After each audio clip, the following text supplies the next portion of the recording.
Welcome to episode 119 of the Sports Geek podcast. This week I chat sports and sales with Bob Hamer. Welcome to the Sports Geek podcast, the podcast built for sports digital and sports business professionals. And now, here's your host who's currently checking his Snapchat, Sean Callanan. Thanks, DJ Joel. I do check my Snapchat, but I do put my phone away when I start a podcast, but you can send me a snap. I have had a few listeners sending me snaps of either their phone, which is a bit tough, or their car radio or anything like that when they are listening to the podcast. So please send me a snap. Sean Callanan is my Snapchat handle, funnily enough, or Sports Geek HQ. You can also send the snaps there. My name is Sean Callanan from Sports Geek, and you are listening to the Sports Geek podcast.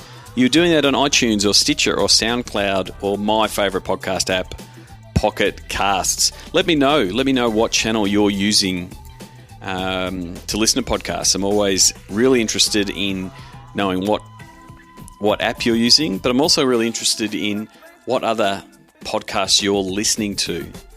I'm a big podcast listener, and I'm always looking for new podcasts. So send me in the podcasts.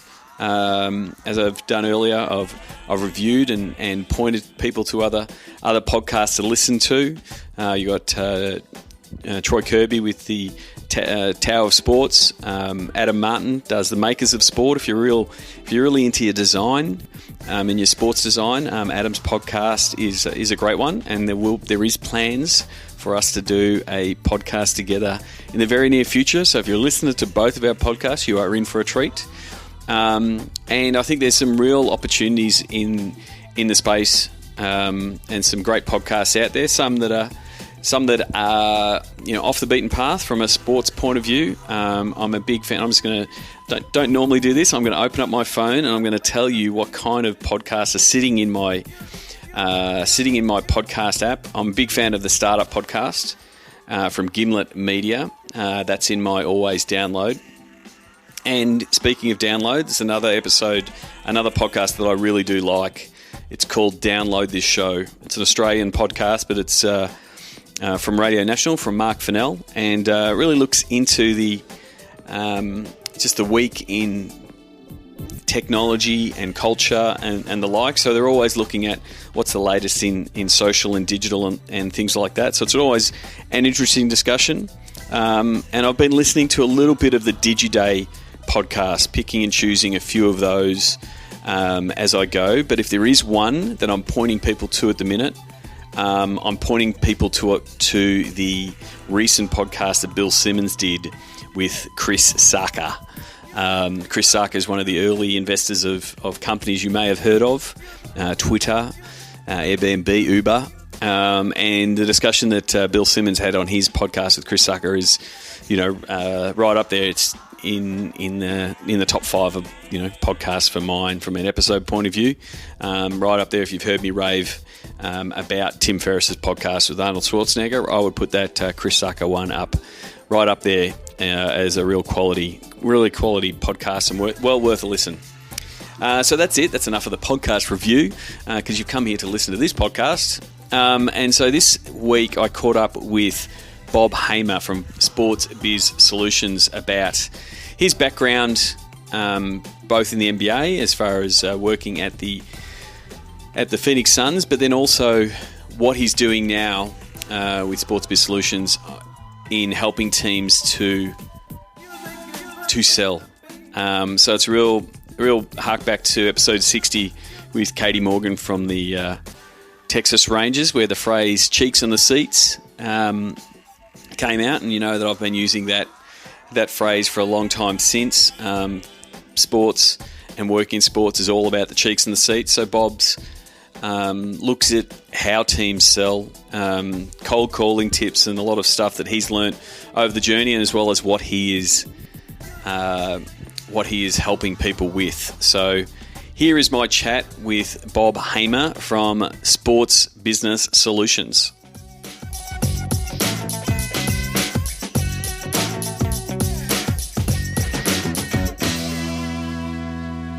Very happy to welcome Bob Hamer, at Sports Biz Bob, as he's known on Twitter, founder and president of Sports Business Solutions, to the Sports Geek podcast. Welcome, Bob.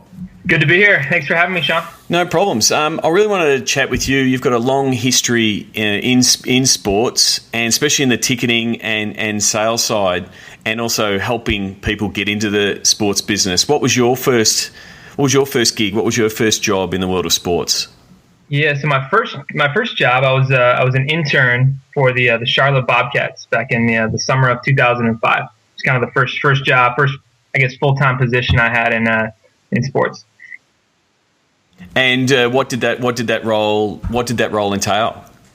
Yeah, so I was a group sales intern. So I was assisting the sales team with doing a lot of the administrative duties that go with ticket sales and trying to free them up so they could have a little bit more time to go out and generate new business, go out and try to make more sales. So good learning experience. Got to see the sales process firsthand. Got to really assist a large group, and not only just learn, but get some real kind of practical experience kind of being involved in the sales process, and got to work on a couple of research projects as well, talking to some other teams around the league, and develop some good contacts there during the internship. And then when I came back to finish school, I followed up with one of those contacts that I made, and they helped get me to a hiring manager at the Phoenix Suns when I finished school, and that's how I got my full-time job in sports.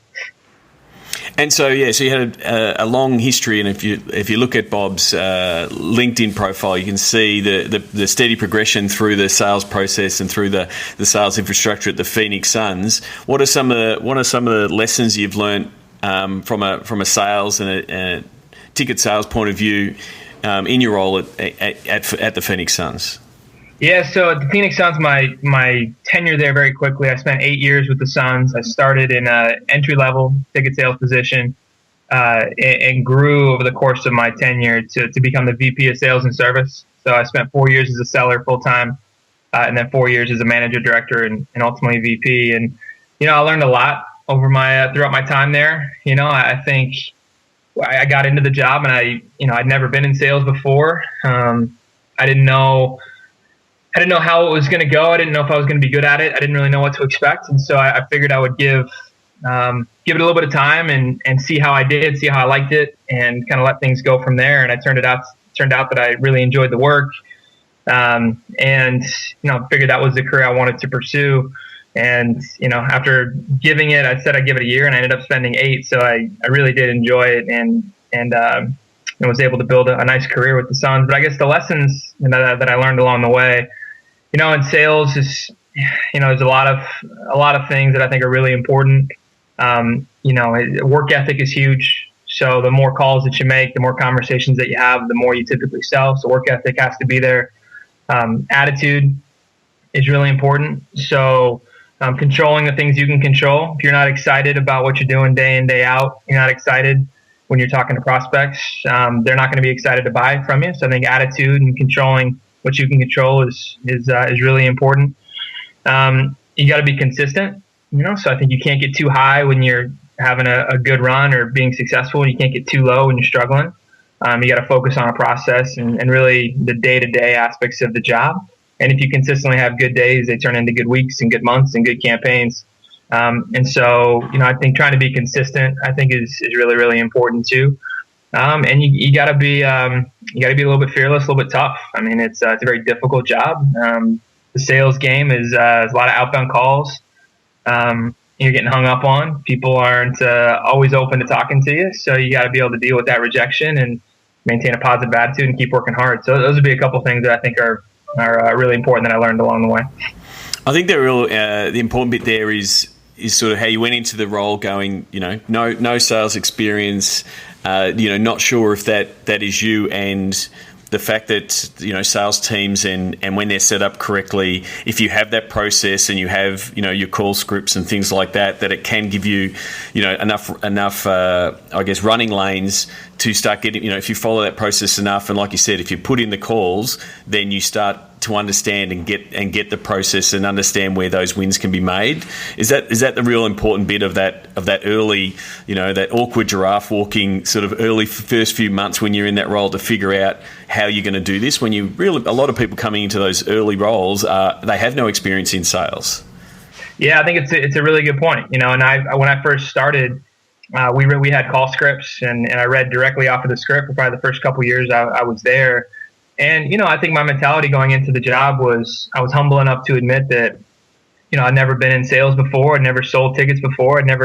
My first full-time job in sports. And the people above me had been very successful at it. And so I made it my goal to try to learn as much as I could and ask a lot of questions. And they rolled out a process at the Suns, and I focused on following it. So that meant reading off of the script and sticking to the game plan and not really deviating, and really putting all my trust and faith in my leadership team there. And I believed that they were going to put me in the best position to succeed. And so I followed that path, and it worked out for me. But yeah, early on, it sounded robotic, and it sounded like I was reading off of a script, and I was. But over time, the more repetitions, the more practice you get at it, you get more confident, you get more comfortable, and the script begins to sound more natural. But I'm a big believer in scripting and continual training when you first start out, because it's a very difficult skill to learn, and we don't have any experience. Sticking to what works, I think, is really important. Yeah, the thing I'm really fascinated in talking with people in the US and how sales focused is, and that most pro teams and a lot of the NCAA teams will have a sales team working the phones, chasing down leads, whether it be a group sales focus. I spoke to Chris Eppenfeld at the Bobcats about his sales team he has there. I've spoken to Aaron Valley and the fact that they do about 6,000 in group sales for each Galaxy game. It's a real focus in the US, and it's not something, looking at the Australian market, that we have that strong, sales team focus, but it's a real backbone for a lot of US sport from a ticketing revenue point of view, isn't it? Yeah, are you talking about the group sales side? Yeah, the group sales side. Yeah, so actually I graduated from our entry level program at the Suns to a group sales account executive. So I sold group tickets for 3 years, and then became the group sales director, where I managed that team, and it was a huge piece of our overall ticket sales business, and not just in terms of the volume of tickets that we sold, but in terms of the dollars and cents and the revenue. So I think the benefit is twofold. One, it's helpful on the revenue side, but it's a great way to fill your building as well. And group sales is, driven by the experience. It's not driven by your team performance. And so it's a good way to fill your building and fill some of the gaps when your team isn't driving as much of that with their own performance. And so I think group sales is offers you a little bit of creativity, and you can really build programs and experiences for youth groups and youth sports teams and schools, churches, nonprofit organizations, businesses. And, I think it's a lot of fun and a great way to fill your building when your team isn't playing as well. So from your early days of the Suns, so like 2006, 2007, and moving to that group sales space, the whole data and the analytics side, and I'm talking more on the business side of things, has really developed the smarts in the CRM space and the ability to get more data and running competitions. How much has that changed what you're doing, and I guess the quality of leads that are coming through to salespeople that are chasing down those leads? It's been a huge shift, Sean, and a hot topic in sports business over the course of the last 4 or 5 years. When I first got there to the Suns, and they were one of the more progressive teams in terms of data and analytics, but it was nowhere near what it is now, and it's come a long way. And I think it used to be, teams would start with a call list, or a very simple list of single game buyers and past canceled season ticket holders and people that have sampled the product, and that was just about it. And now we have so many more data points. You can track by their history in terms of which games they're attending, how many games they're attending. You can see if we have an email on file, if they're engaging with us on email. Are they opening our emails that we're sending? Are they clicking on things on the emails that we're sending? Are they engaging with us on social media? Tenure, how long have they been a season ticket holder with us? I think there's so many, again, data points that we're able to utilize to build a customer profile and do a complete audit of our current base and utilize the model to go out and look for like-minded prospective buyers. And by dropping in some of those data points, you could really start to determine who truly are your best leads to be calling on. And if you're putting your sales staff in front of the best leads, you're gonna optimize their performance in ways that we just didn't do 4, 5, 6 years ago. And so I think a lot of those things, having them now is a huge advantage, and the teams that are having a lot of success in sports business are the ones that are really utilizing that and leveraging those data points to drive performance for sure. And the thing is now, I mean, it's just as much important for the sales staff to be recording those little snippets of information and putting it back into the system, whether it's, knowing about a certain birthday or knowing what they're, from the things that you can pick up from the conversation. So if you pick up the call the next time, you've got those notes and they're in the system, and so you can go back to to call back to them to build that rapport, because more and more fans want that personalization. We're pushing that personalization through the email channels, and it's getting far more personalized in everything that's being done. But you also want to sort of carry that over into the phone call and the conversation, so there is that rapport with whoever you're talking to. Yeah, and you want to make it organic too, right? So I think it's nice to get a survey out and just have them opt in for a lot of those things, but I think the best form of service is just asking a lot of questions and getting to know our customers, and then tracking it on the back end and referencing those notes and those conversations, and little things along the way. If you're talking to them and they're taking a family vacation over the summertime and it's the off season in the NBA, and you're able to track those things. And then when you follow back up, if you reference the vacation and kids' names and birthdays and their favorite players and what they like to do, and you're able to update that stuff into their profile, you can provide a greater level of service as well, which I think goes a long way when it comes to retaining your current season ticket holders and also attracting new ones. So again, having CRM systems in place and a mechanism there to track all of those things and utilize it from a service standpoint is a great advantage. And there is that trend as the dollar value, as you become more valuable to the team, to sort of really push that one-on-one. I see a lot of teams rolling out, Bob is your representative. He is your way into the club. You can, this is, if you want anything, go to them. There's a lot of teams that are moving to that model where you start getting that one-on-one, and you build the fan builds a rapport with their, whether it's a customer representative or fan representative, depending what it's termed, but it starts to help build up that relationship rather than you're calling in and there's a call center and you could get anybody. I think that's a real important point of, building up that emotional tie with the team.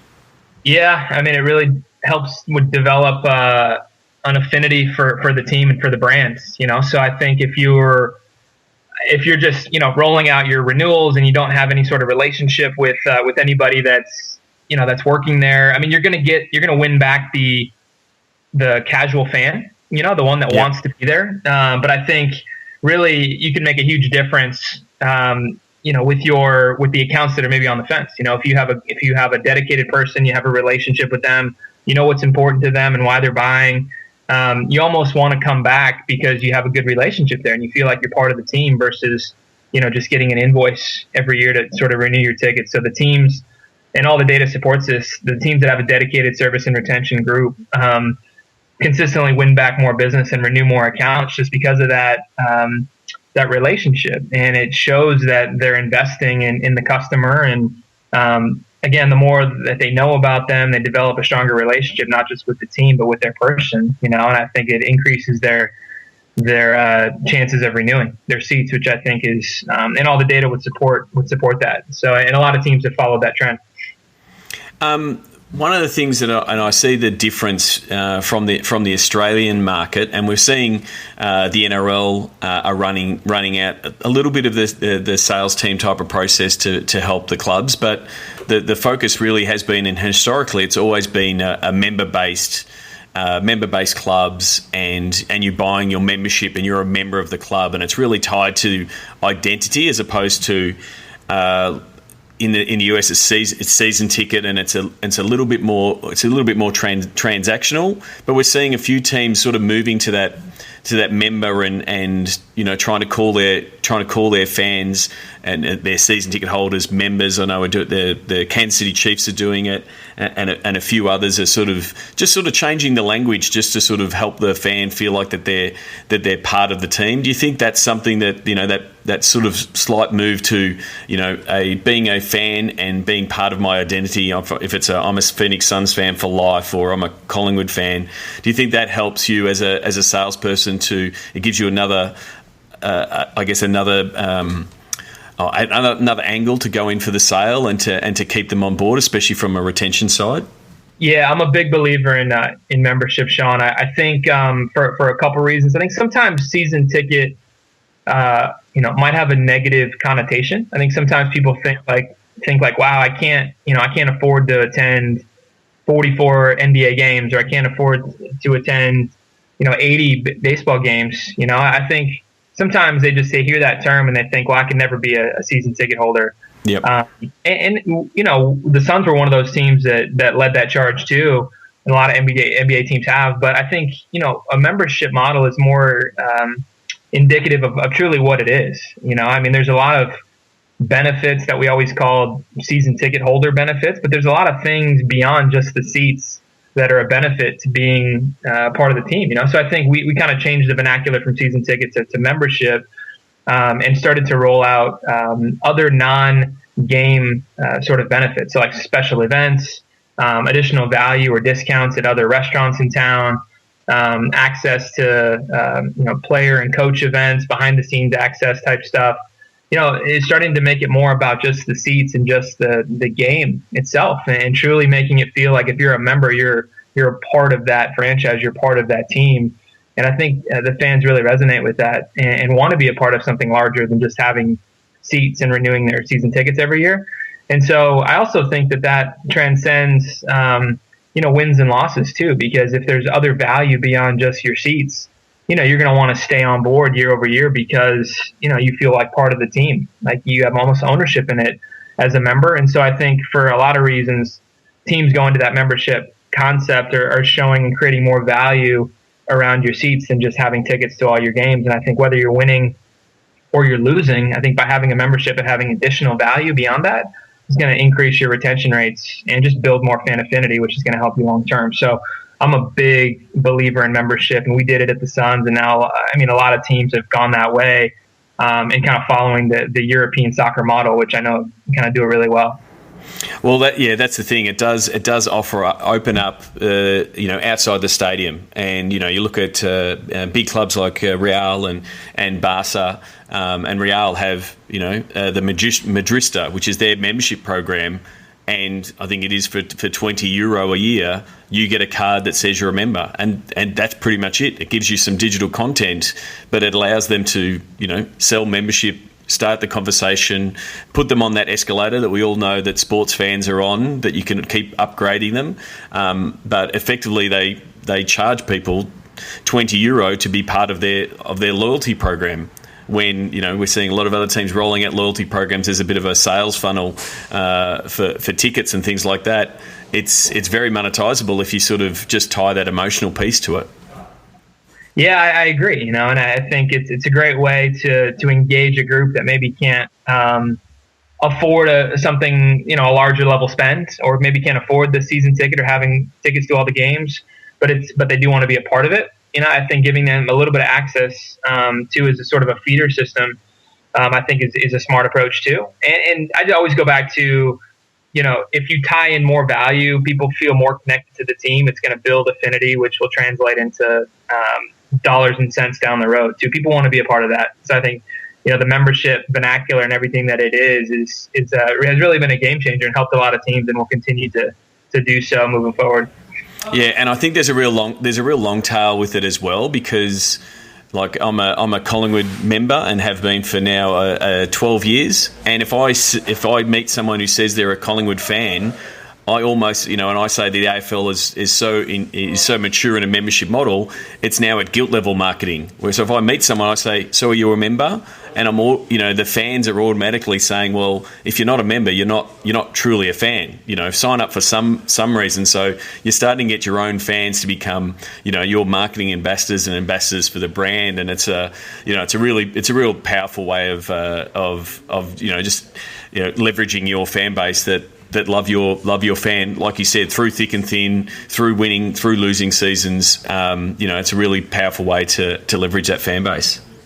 Yeah, and people want to be a part of a community, and I think the membership that's what it is. It's a community feel, and you don't want to be just a fan. You want to celebrate it with a group of people too. So I think, again, can't say enough positive things about the membership model, and it's going to continue to build in the future too. So wanted to ask, one of the phrases that I've used on the podcast a couple of times is it's all about the cheeks and the seats. And it's very much been, something that you've been doing over your career, getting more people to games, filling stadiums. So if a team comes to you and says, we need more tickets, we need more single game tickets, or we just need to get more people in, what are some of the first things that you look at to sort of try to address those kind of problems? In terms of how to fill the building? How to fill the building. If they just sort of say, this is, we've got this many members, this is how many we've got turning up, what are some of the first things that you look at to say, well, these are some of the things that we can look at to, get more people through the turnstiles? There's so many parts of that question, or so many ways to answer that, and so many departments that are involved in filling a building for a team. I mean, you naturally would want to look at your, I think a couple things. Like, first, when your team's playing well, I mean, naturally it's going to drive demand a little bit, so I think doing an analysis around the market dynamics and kind of your wins and losses is always a piece of that. But I think you first want to look at how many season ticket holders you have, how big is your building, so what's kind of the gap there that needs to be filled. And then how do you fill that through group sales? How do you fill that through individual game sales, so single game ticket purchasing? What kind of community initiatives do you have set up, or organizations that you're working with on the community relations side to get them involved in some capacity? I mean, I think there's a lot of strategies, but then you really got to look at and evaluate your pricing and how that plays into it. So are there areas of your building that you're overpriced or underpriced? Can you be more strategic there through variable and dynamic pricing to, maybe drive increase in demand for what we would consider lower demand games by pricing it down? And then dynamically, how do you kind of make up that additional revenue by pricing up some of your higher demand games? And so I think by doing some of those things, you can, you have your season ticket base, which is filling in the seats for all the games, but then you can get a lot more creative in terms of filling kind of your lesser demand games through some of your strategic pricing, through variable and dynamic ticket pricing. And then looking at your big group sales initiatives. So can we go out and develop some theme nights, and some things that will appeal to large groups in that way? Can we get creative with some promotional items, whether it's people love bobbleheads and gifts at the turnstile? Can we get creative with some of those elements to drive single game performance? What's our marketing and digital strategy? There's so many things, Sean. I mean, it was very much an open-ended question because you're completely right. There's and working with Melbourne United just in the past season, one of the first things that we did was look at they wanted to fill Hisense Arena, which is the second arena next to Rod Laver, where the Australian Open is played. And then when we looked at the dynamics of the stadium, from a per cap per ticket user, it was actually more profit for them to be selling single game tickets than memberships. And the thing is, if you want to, and their strategy was, well, we need to grow the game. We need to get more people coming to our games. If we were very successful in a membership space, we would have a full stadium, and then only 10,000 people would be seeing the games. And that's not what they wanted. They didn't want to close down the market. They wanted to open up the market. So it formed the whole strategy that it was let's sell more single game tickets, let's push people to themed events. Like you said, we'll have a T-shirt giveaway on the first night, and we'll have someone will win a car at another game, and and it really drove the whole strategy for the season because they did that analysis of where the tickets are. So it's a bit of that step back and sort of start seeing the opportunities and then diving in on a campaign to tackle them. Yeah, and then, it's also looking at your staffing as well, so, how big your sales staff is, how big your service and retention team is. I mean, if you're light in retention reps, maybe if you increase there, you can win back more of your season ticket holders and you have to theoretically fill in less of the gaps the following season. But the power of variable dynamic pricing, is you can lower prices in certain areas where you have excess availability, but then you can increase in some of your higher demand areas to sort of still win and capture that revenue, I guess, or win back some of that. And I think the worst place that you want to be, though, Sean, is where you're like, hey, I've got a lot of seats to fill. Let's just drop the pricing across the board and fill it up because. That is that papering the stadium with free tickets just sets the market for knowing that there's cheap tickets all the time, and it makes it even harder to get them back. I completely agree with that. Yeah, can't do that, and it devalues the product, and it hurts the value, and it's very difficult once you've dropped the pricing to get the higher rate. So it's it's definitely one of those strategies. And there's been times where you're looking at some of these games and you're like, wow, like we got to fill the building, we got to do something, but you got to look at the long term as well, and you got to understand that if you drop the pricing significantly or devalue your product, it's very difficult to get it back. So I know that's one thing you definitely do not want to do. No, yeah, I completely agree because it just conditions the market to know that there are free tickets, cheap tickets, for your product, and then it makes it very tough to make them pay full price or near full price ever again. So, one other thing I wanted to touch on: you're very well connected in the sports business industry. I'm sure you're similar to me, having people coming out of college saying, "How do I get into sports?" It's an exciting business. Or it's at least an exciting business from the outside. There is a lot of hard work, like you said before, with the work ethic. Once you're in the business, it's not as glamorous as it appears on TV. What are some of the tips that you give people, young up-and-comers, students, interns, and those kind of things on how to break into the sports industry? Yeah, there's a couple things. I think you want to do your research first. You want to look at the job boards. You want to look at the jobs and read the descriptions and figure out what's truly out there and what goes into those jobs. So you want to do informational interviews and talk to people that work in sports and ask them questions about what they do. And the more knowledge that you have of those jobs, the more you can start to think like, I do want to do this and I don't want to do that. And I've always been a believer that you should focus all your energy and all your efforts on going after the jobs that you're best suited for and that you're really passionate about.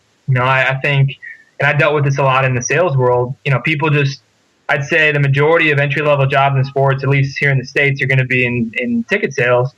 But a lot of those job seekers, they don't want to sell. They just think it's, hey, I'll get into sales and I'll move to marketing or I'll move to social media.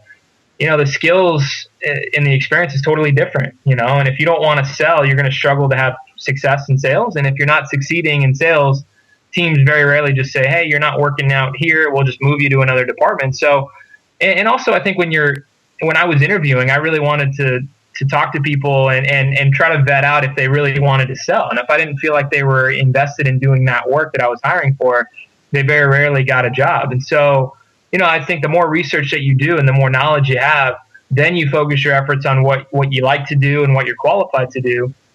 And then naturally, if you have more passion for that type of work, that's going to come through in the interview. And if you really want it, you have a better shot at getting those offers. So once you know what you want to do, you got to aim to get some experience. So internships, volunteer work, looking at your local community first, pro, collegiate, minor league, all of that experience is great because you want to demonstrate a commitment to working in sports. We saw a lot of people that are just that, said they were fans of the team and that's why they wanted to work in sports. And you really haven't, but they didn't have any experience or anything. So it's hard to justify that they were committed to working in sports for the right reasons. So the way people can show that commitment is educational. So you can manage or major in sport management or something like that. Major, minor, any sort of educational curriculum is helpful. Internships, volunteer work. If you're working for free, you're showing your commitment there. I think all that stuff is great. If you're involved in a student organization or a sport management club, with another group of students. That's great. Anything that you can get onto if you travel to workshops, if you listen to these podcasts, like anything that you're doing there that can show you're motivated and passionate to work in the business of sports, I think helps you, because if you don't have any of those things and you just say you're a fan of the team, that's not really what we're looking for. We're looking for people that have a passion to work on the business side of sports. And so I'd say doing your research, getting your experience, and going after the jobs that you truly want are all important. Building a network is huge, and having relationships with people in the industry that can help you get connected, I think, is very, very important. And then the last piece I would say is cast a wide net. I talk to a lot of people that say, hey, I really want to work and I want to be in New York and I want to work for the Yankees.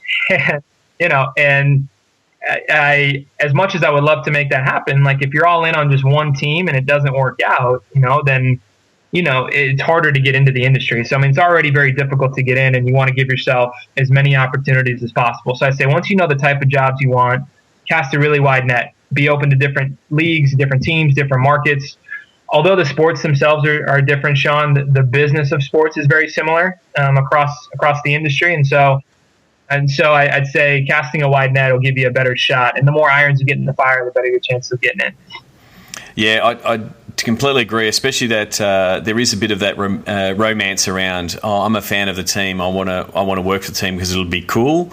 But like you said, and I think when I was in Minnesota with Ted Johnson from the Timberwolves, you have to weed out those jock sniffers, the ones that just want to hang around, the athletes and feel like they're part of sports, because the important part is, it's sports business, and you want people who are focused on the business side of things, that are happy to work in sports, because it is a tremendous roller coaster ride of ups and downs and wins and losses and great team environment. It's terrific in that sense. But if you're not producing results, whether it be sales or creating great content or that kind of thing, you're not going to cut it, because they don't want fans behind the scenes. They've got enough in the stands. So I completely agree on that side, and yeah, definitely taking any opportunity. One of the things that I see a lot is same thing. People saying, I want to work for the Yankees. And it's like, well, if you were to look at the athletes on the field, they played in the minors. They did all the hard yards in the minor leagues to get where they are. There's so many opportunities at collegiate level, minor leagues, grassroots sports, to prove that you know what you're doing, and also you should be using the tools and using the skills that you want to demonstrate. So if you want to get into sales, there's plenty of sales jobs out there. There's plenty of things that you can get into. If you want to work in digital, then you should be knowing how to use all of the platforms and connecting with all of those people. So I think there's a bit of that, and for mine, they should start doing it yesterday. Not, I'm about to graduate now, I'm starting to connect with everybody. It should be an ongoing process for your career to continue doing that. Yeah, and if you want to work, I agree. And if you want to work in marketing, talk to people that are doing marketing. What are they doing? What skills does it take? What experience can you gain? Anything like that is really helpful, because then when you interview for a job, you can say, hey, here's kind of what I've done, and you can tailor your experience and your resume based on the duties of that position. And I think oftentimes, especially in sales, people they'll say that they want to work in marketing, or they want to be on operations or a general manager, and they've done nothing, to show why they're qualified to sell. And listen, I had never been in sales before full time, but I'd waited tables. I was comfortable, meeting strangers and talking to people. I was proactive. I was ambitious. And I told them, I said, look, I don't know if I want to sell for the next 10 years. I've never been in it before, but I'll tell you what, I have a passion for this business. I want to learn how to do this at the highest level, and I promise I'm going to do whatever I can to be as good at it as I possibly can. And if it doesn't work out, then that's okay. But I really want this opportunity. And so even though I didn't have the experience, I think if you're in it for the right reasons, and then I had internship experience, I had volunteer experience, I was able to demonstrate a commitment to working in sports. And fortunately, they gave me an opportunity. But I would say for all job seekers and interviewers, ask for the job as well. I think don't just go through the process or submit an application. We got 500 resumes for a position when we post at the Suns, and very rarely did we get to go through all of them. So apply, follow it up, LinkedIn, social media, connecting, work your network a little bit, call and try to get to a hiring manager. And then when you get an interview, give it everything you have. Prepare, ask questions, and when you sit down, speak with confidence and show your passion for the work and for the job and ask for it. And I think I wanted to feel that the interviewer really wanted the job when I interviewed them. You can tell the ones that go through the motions and the ones that really want it. And we can teach you how to sell. You can't teach passion, energy, enthusiasm, and excitement. Those are all things you can control. And so I would say when you get to that point, don't hold back. Give it everything you got. Completely, and it is take on any role. And again, if you make those connections with people and you ask them, what were some of the jobs that you did in your first role, you'll find out that people who are now in VPs and in senior positions right now, they probably wore a mascot outfit at one instance. They probably handed out flyers at a game at one instance. They've set up marquees. They've done everything, because that's how the sports business works. It's everyone's got to pull their weight, and there's if there's a task to be done and it has to be done and no one's there to do it, you've got to do it. So there's a bit of do everything and that hustle that you just got to have if you want to work in sports. Yeah, because I agree. The hours are long, the days are long, the game nights and weekends and holidays. And, it's you got to have a true passion for it, and it's a lifestyle commitment, and it's a ton of fun to be around the games and around the experience, and to help others experience kind of the magic of pro sports is really special. But it's a grind too. So you got to be in it for the right reasons, and you got to be in it for passion for the work, not because you want to hang around with the players. That stuff will wear off, and people that are more interested in the players than they are the work don't end up, very rarely get in, and if they do, they don't make it long term. So I agree with you there. So I'm just going to wrap up with 5 questions. I'll wrap up my interviews with. Do you remember the first sports event you ever attended?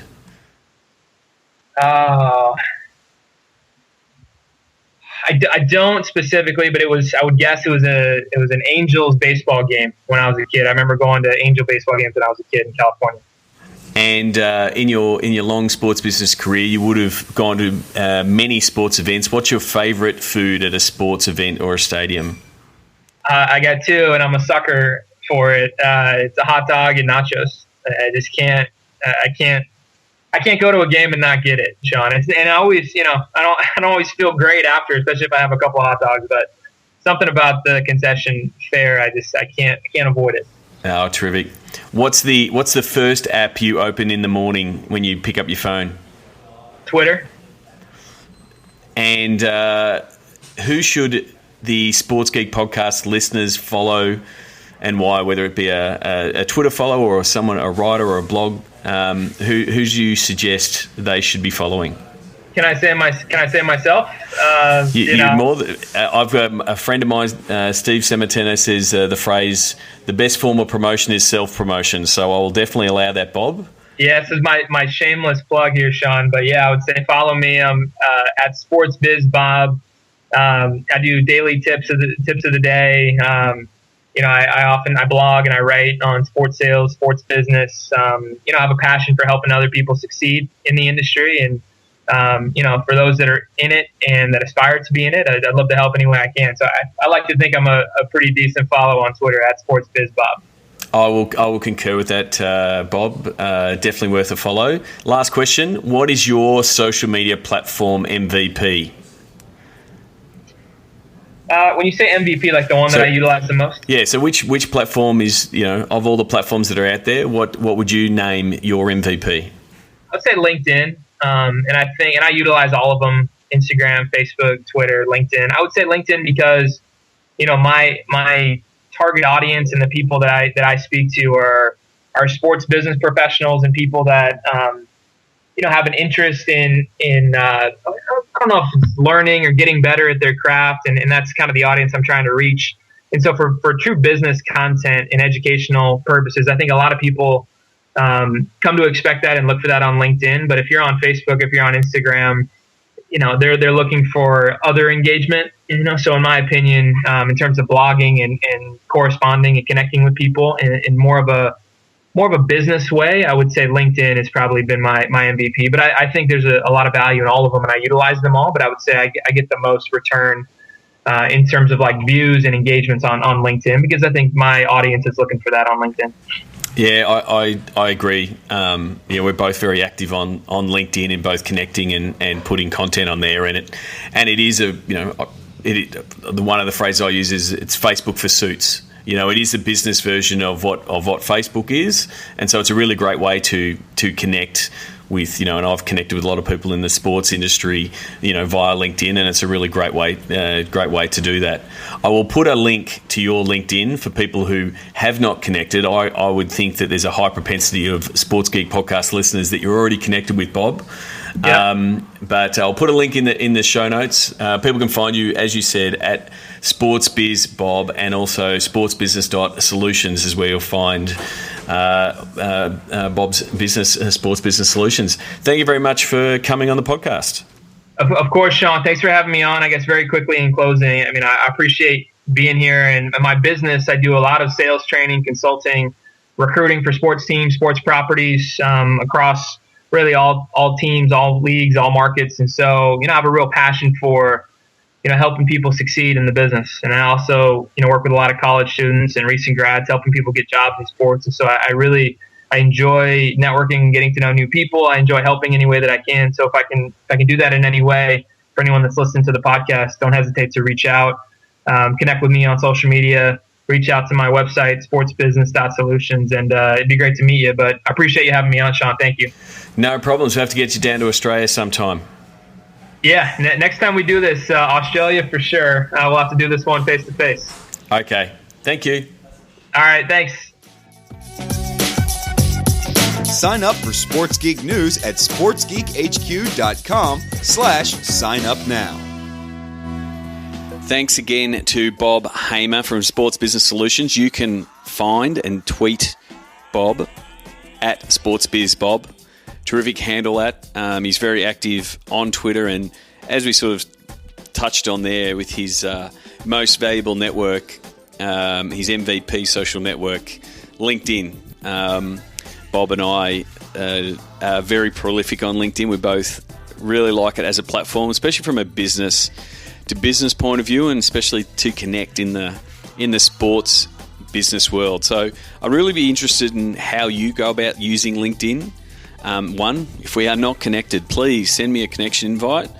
I'm a real fan of LinkedIn. I would like LinkedIn to provide a better default message every time you click on the connect button, because in different environments, whether you're on desktop or mobile, sometimes it will force you to put in a message, and other times it will just send the cookie cutter message.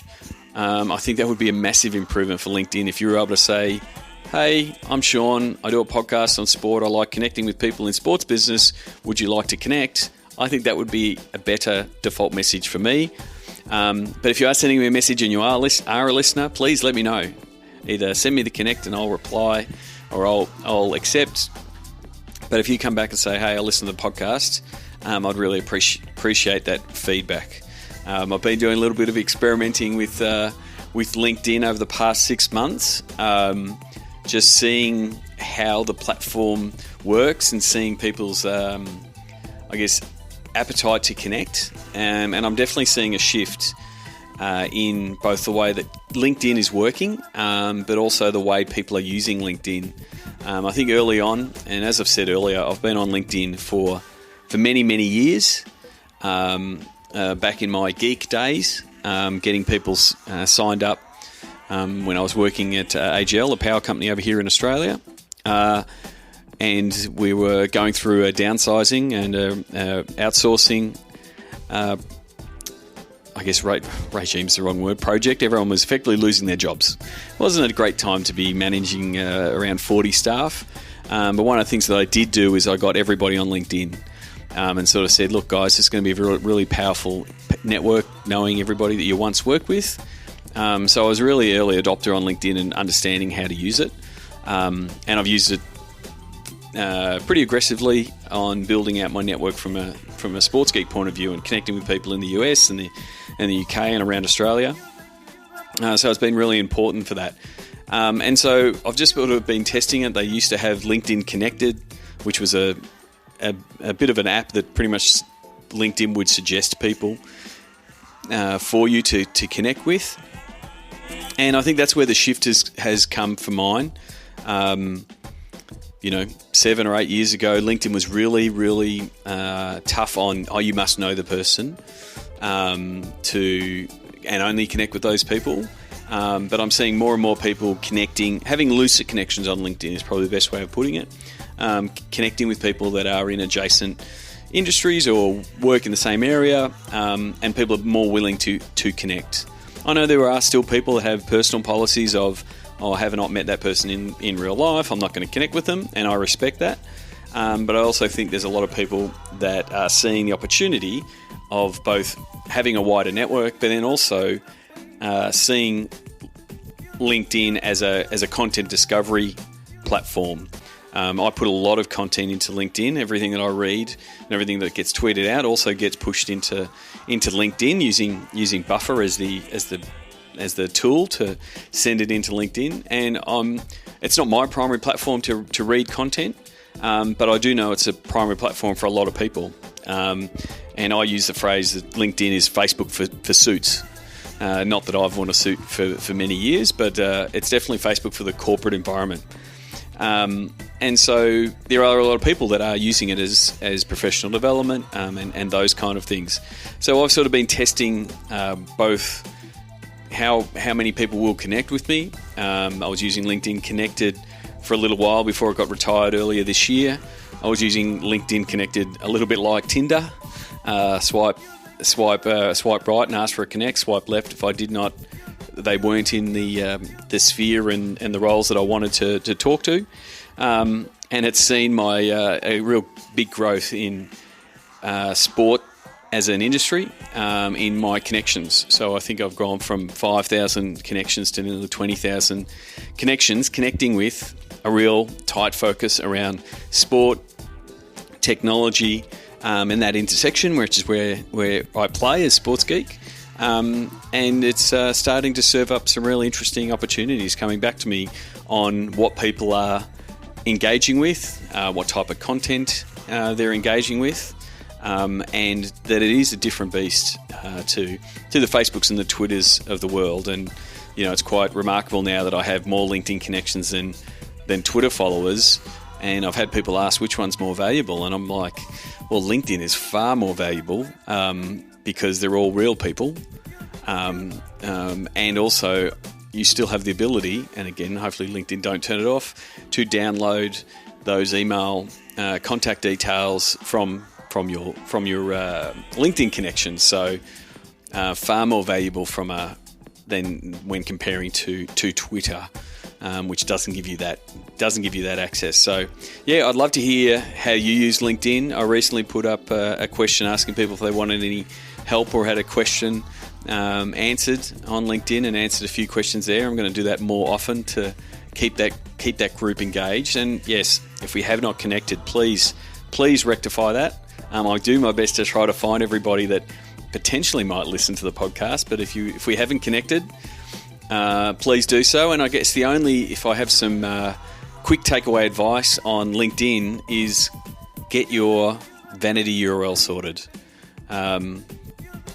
In my case, it's linkedin.com/in/Sean Callanan. It just makes it a little bit easier to send out. It sort of shows a little bit more professionalism, matches it up with your other things, and I'm really surprised. One, it's a bit on LinkedIn's. It's a bit of a fault of LinkedIn that they haven't pushed that really hard in the same way that Facebook said, claim your username. I think LinkedIn should push it a little bit harder, because it would result in LinkedIn URLs being on business cards and the like, which I think they should be. So I think if you haven't done that, just Google, how do I set up my LinkedIn URL, and go from there. And the only frustrating thing for LinkedIn is all those single word reviews that you get on LinkedIn, where people say, Sean is good at digital marketing or sports, and a lot of them are served up via an algorithm. They will say, hey, Todd, do you recommend Sean for this? And most people will see it and click yes, or or go forward. And that's fine. Again, I'm not disparaging that.